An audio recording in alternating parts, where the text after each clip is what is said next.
Hello, we are the Umpa and today we are going to talk about our father, ROALD.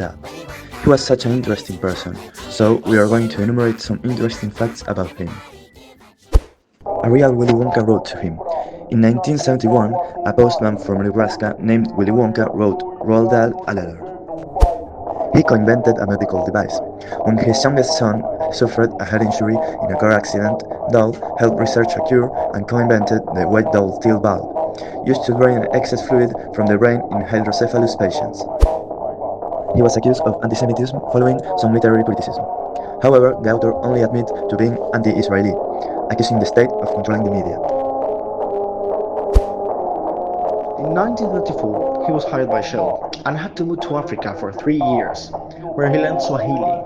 It was there where he encountered animals like the black mamba, which later inspired his book The Enormous Crocodile. He was a pilot in the Royal Air Force. During a mission in 1940, he crashed in the Libyan desert. He was left blind with a fractured skull, but managed to crawl away before the plane exploded. He was taken to a hospital in Alexandria and regained his sight 2 months later. His first children's story was inspired by his time in the Royal Air Force, The Gremlins, 1943.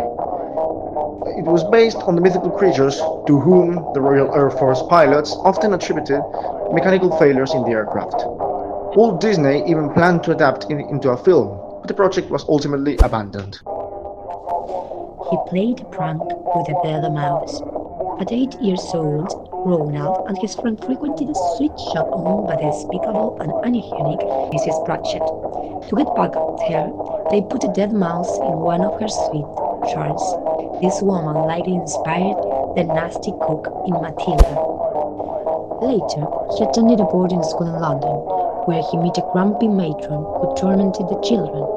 His experiences with cruel authority figures helped him create the infamous Miss Trunchbull. His inspiration for Charlie and the Chocolate Factory came from his time at Repton School, a chocolate factory would send products to the school for the students to test, which sparked Ronald's dream of creating a magnificent chocolate bar that would amaze the world. He never learned to type, preferred to do all his writing in an old red book using a pencil. He married actress Patricia Neal in 1953. Their 30-year marriage was turbulent, marked by his infidelity and jealousy of her success. Together, they endured the loss of their eldest daughter, Olivia, to meningitis, and Patricia suffered 3 strokes during her 5th pregnancy. Dahl helped her through a difficult rehabilitation, and her tendency to mix up words inspired the Goldfunk language in the VFG. They divorced in 1983, and he later married her best friend, Felicity Grossland. He invented over 500 words and expressions, many of which are recorded in the Oxford English Dictionary.